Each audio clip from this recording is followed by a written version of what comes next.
From the waters of Lake Tahoe, Pyramid Lake, and Walker Lake to the beautiful landscapes of the Great Basin, all the way down to the bustling streets of Las Vegas and the culture-rich neighborhoods of East and North Las Vegas, Nevada is one of the most diverse states in the nation. We live on the occupied land of the Washoe, Northern Paiute, Southern Paiute, and Western Shoshone tribes.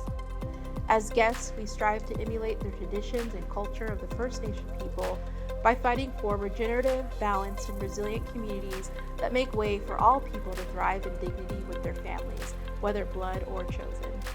Nevadans are diverse. Immigrants are our great state's backbone. We are home to one of the fastest growing AAPI communities.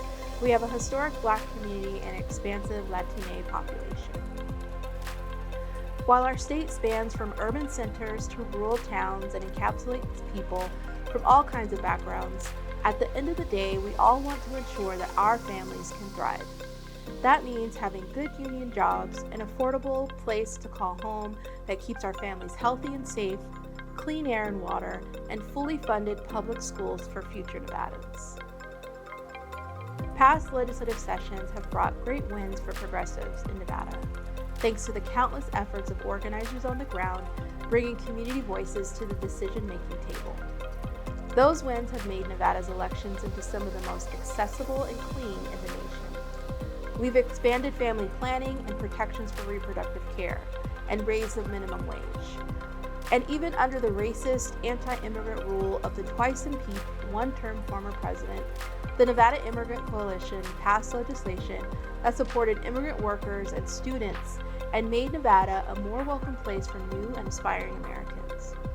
In the fight for clean air and water, extractive industries like hard rock mining have posed one of the biggest threats, and after decades, progressives have finally passed a new mining tax despite sweetheart deals in the state's constitution and overwhelming political influence in and out of the legislative building.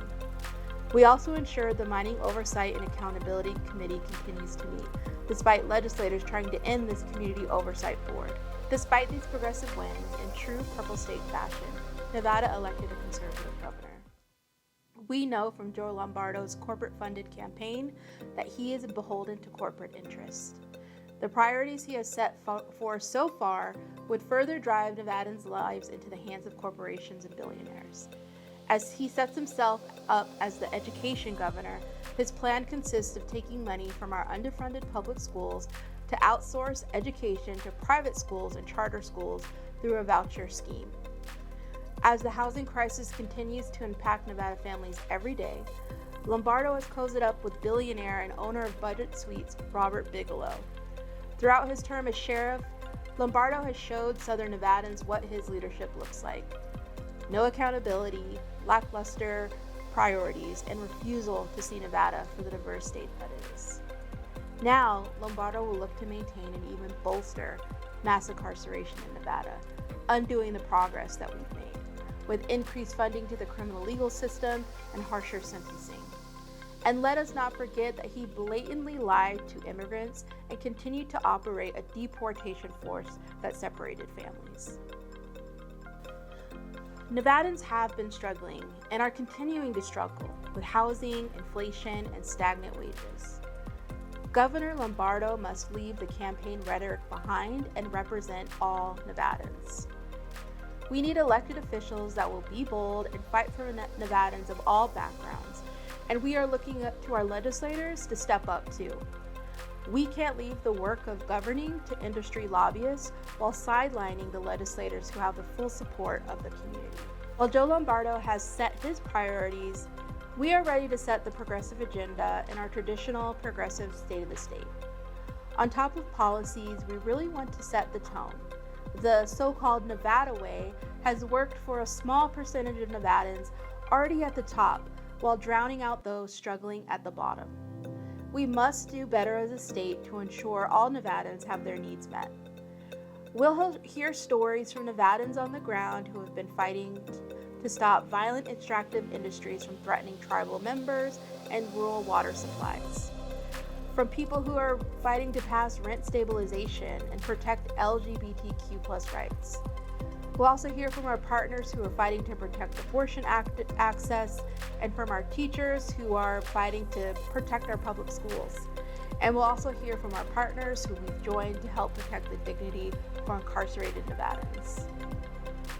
January 22nd, 2023 would have marked the 50th anniversary of Roe v. Wade. However, the Supreme Court's decision in Dobbs versus Jackson, Women Health, saw a devastating setback for our nation. While Nevada protected abortion rights, many of our neighboring states have banned abortion, increasing a strain on Nevada's limited healthcare system. And extremists across the nation continue to attack communities, particularly the LGBTQ community.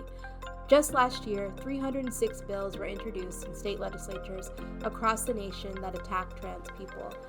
Let's hear from Cy Burnaby, Executive Director of our friends at Gender Justice Nevada, who organize for LGBTQ+ rights year-round. Hey everyone, it's Cy with Gender Justice Nevada here. We're a local 501(c)(3) organization that is dedicated to an intersectional approach to change law, policy, and attitude so that all Nevadans can live safely, authentically, and free from fear of violence and discrimination regardless of their sexuality, gender identity, or expression. We do this every day with support from community partners like PLAN. Building and sustaining a social justice movement is only as strong as the people behind it. And we are fortunate enough to be able to count on other grassroots organizations doing the work and striving for equality at every turn. Here at Gender Justice, we educate people about LGBTQ+ issues, we talk to lawmakers, we speak truth to power, and right now, at a time when the trans community is under attack, we know that we can look to our community partners to back us up when it comes to those fights. We are lucky as LGBTQ folks to live in a state like Nevada that is progressive and that has already established protections in employment, education, and healthcare, not only in regards to sexual orientation, but to gender identity and expression as well. But we still have a lot of work to do. We still have a lot of work to do around hate crimes legislation, HIV modernization, access to affirming healthcare, and ensuring that folks in our community, when incarcerated, are still able to access healthcare and have their lives respected and free of discrimination. So, hope you join us on these fights. Looking forward to a fun legislative session. Nevada's eviction procedures are among the fastest in the country, which leaves renters with very little time to defend themselves in court. And along with rapidly rising rents, it can be impossible to find a new place to live. It's time for us to recognize that housing is a human right and level the playing field between tenant and landlord. Next, we'll hear from Carlos Padilla, a culinary union member and tenant in Las Vegas. Hello, my name is Carlos Padilla. I am a culinary member for 29 years. I also work at Treasure Island as a pastry baker. I am a proud culinary union member. The union has helped me support my family with insurance and outstanding wages to help support my family. About a year ago, my landlord raised my rent $400. I tried to talk to the landlord about it, and they basically just laughed in my face and told me that there was no law in the state of Nevada that says that they cannot raise the rent as high as they did. When they raised my rent, I had to have a conversation with my family. We sat at the table. We were talking about how we were going to budget our money, on how we were going to spend our money for either food on the table or rent. Obviously, rent was going to take most of it now because they had raised my rent. Just recently, I got another letter from the landlord that they want to raise my rent $200 more a month. Right now, I'm paying $1,600 a month. By March 1st, I would be paying $1,800 a month. I don't think that's fair. I don't think it's right. The cost of living is moving up. The rent prices are going up. My wages are not going up. I want to be able to afford where I live. I want to be able to stay where I live. I'm happy to keep my family where we're at, but these landlords are price gouging myself, and I don't think it's fair. There should be something that we should stop. We need neighborhood stability because we need homes for families. We need it to be affordable for people to buy a home and or stay in their homes if they choose to rent. We need a solution, and we need it now. Nevada is the driest state in the nation, but that's no secret. Lake Mead is at a historic low. Wildfires have brought long periods of hazardous air quality to Reno. For over a century, mining has dominated much of Nevada with little regulations and immense environmental impacts that have led to polluted water and land. The climate crisis rages on, and while many look to electric vehicles as a solution, communities at Thacker Pass are set to be sacrificed. There is no green future if it's built on the backs of Indigenous people and leaves behind aging communities of color. While there is without a doubt a need to address the climate crisis, there needs to be accountability for mines, investments in public transportation, and sustainable growth, not urban sprawl. We are going to hear from one of Plan's newest organizers, Etzli Amaya, who is also the founder of the Fifth Sun Project. My name is Etzli Amaya. I'm an environmental justice organizer with Plan and an indigenous rights activist calling for land protection. I'm here in Las Vegas, that is the southern Paiute Nuuvi land, and this is Snow Mountain, known as Nuwafki in southern Paiute. It's important to know whose lands these are and that this is where their ancestors rest and have a greater connection to. Indigenous justice is environmental justice, and recognizing these lands is more than an acknowledgement. It also means keeping continuous education and relations in use and occupation of this land. The mining industry has avoided accountability for far too long, leaving indigenous communities to deal with these consequences, whether it be from polluting waters and land or desecrating sacred sites. Despite decades of tribal members, ranchers, and environmentalists, community leaders working to hold the mining industry accountable and end their violent extractivism, Nevada's elected officials have not stepped up in the way that's meaningful. Instead, they have allowed the mining industry to be governed by an outdated 150-year-old federal law. Plan has organized with frontline communities and directly impacted leaders for over 2 decades to fight for our water, land, and all living things, because we want Nevada to continue to be a place where people can thrive. As a nation pushes for new green technologies to mitigate the climate crisis we are facing across the country, our local elected officials are willing to sacrifice communities in order to feed the nation's consumption demands in the race for so-called critical minerals to power the electrification of cars. The latest fight has come to Thacker Pass, known as Pahimaha in Paiute, and we are organizing with frontline communities who have organized under the name the People of Red Mountain, also known as Atsakudakawe Nuu in Paiute, who are fighting against the proposed lithium mine on sacred sites, where the remains of their ancestors exist and are also under threat of extraction. We need accountability from the mining industry and recognition from our so-called leaders that no community in Nevada is worth sacrificing. Sprawl is not a sustainable way to grow. It will only strain water levels further and contribute to further warming in Las Vegas. Sprawl has traditionally left aging communities of color behind without investing to improve their quality of life, affordable housing, or public transportation. For neighborhoods in East and North Las Vegas, not only do they lack the resources to fight climate change, the heat island effect keeps those areas several degrees hotter than the rest of the city. One way to ensure that workers and families in those neighborhoods are supported is by passing protections for outside workers. Our state needs to take intentional steps to address the climate crisis. Our communities need to be resilient, regenerative, and sustainable, not sacrificed by corporate greenwashing and the false promise of a clean future that starts with a dirty mine. Although we've made great strides as a state to ensure the justice system is fair, Joe Lombardo will attempt to roll that back, as he has in his role as Clark County Sheriff. In addition, families, activists, and organizers have called for justice for incarcerated people amidst the mismanagement of the Nevada Department of Corrections. On top of poor COVID regulations, NDOC has profited millions off of vulnerable people locked up inside. We need dignity for all folks regardless if they are incarcerated or not. We will hear from Ray Sean, who's experienced mismanagement of NDOC firsthand. My name is Ray Sean. I was formerly incarcerated at High Desert State Prison and Ely State Prison. I spent about 14 years there. It was hell on earth. This year, returned strong and his team of impacted people and families. The uproar are focusing all their attention on the NDOC. Prisons do not need to look like this. It's time for all of us, not just the impacted people, to hold them accountable. While funding has increased to Nevada's education system, Nevada still ranks at the bottom of the nation for per pupil spending. In fact, Nevada's Commission on School Funding estimates that to make Nevada schools on par with the national average, it would cost more than $2 billion over the next decade.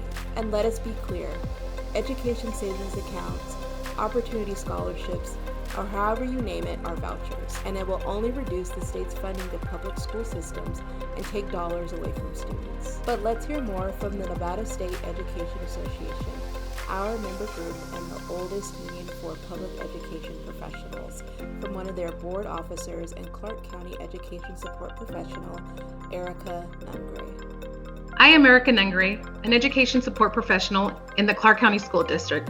I am also the ESP at large for the Nevada State Education Association, the voice of Nevada educators for over 120 years. The state of public education is dire. Nevada has ranked near the bottom in education funding and quality for decades. We need more educators to teach our students and run our schools.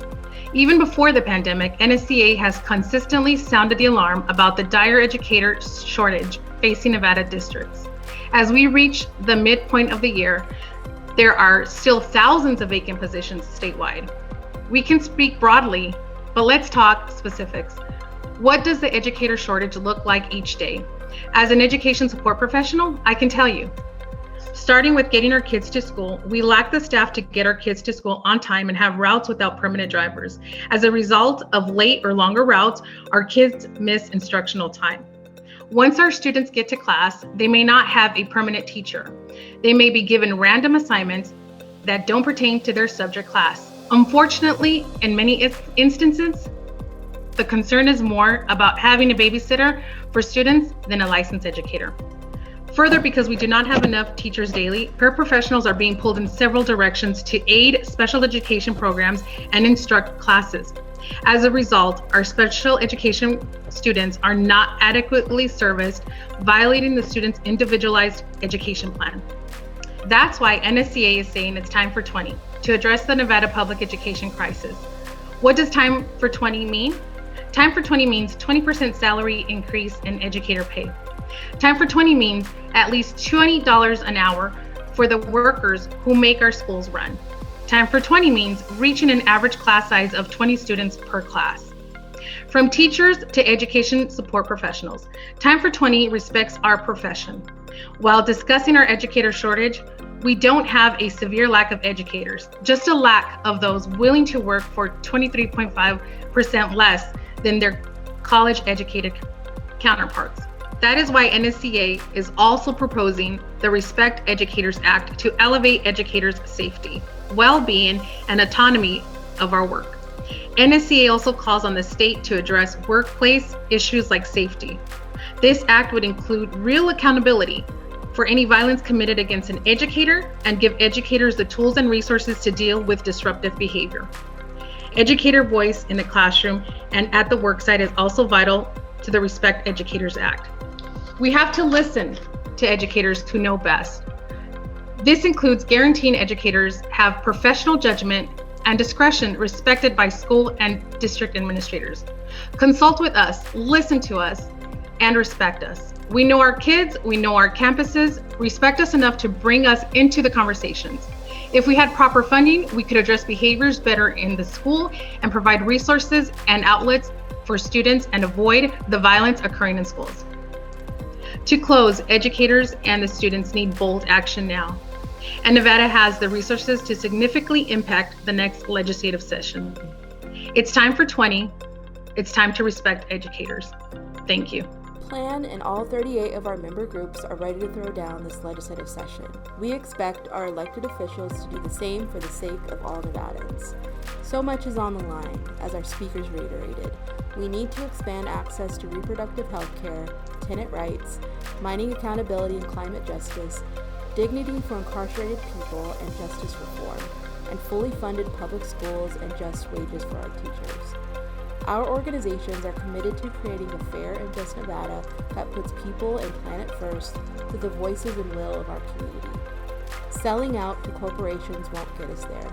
While Joe Lombardo finds himself in a new role, it's a familiar position he's in, a bulging budget provided by Democratic governance. Regardless of who has been or will be in the governor's mansion, we will continue to bring together communities, unite our voices, and bring the people to the decision-making table. I was gonna pay my rent, but rent is too high. Ooh, that was money I could have spent, but rent is too high. Now I'm sitting here broke, and you know why? 'Cause rent is too high, the rent is too high, the rent is too high. I was gonna move out my mom's, but the rent is too high. Ooh, I was gonna get my own place, but the rent is too high. Now I'm sleeping on a couch, and you know why? The rent is too high, the rent is too high. With 3 roommates, the rent is too high.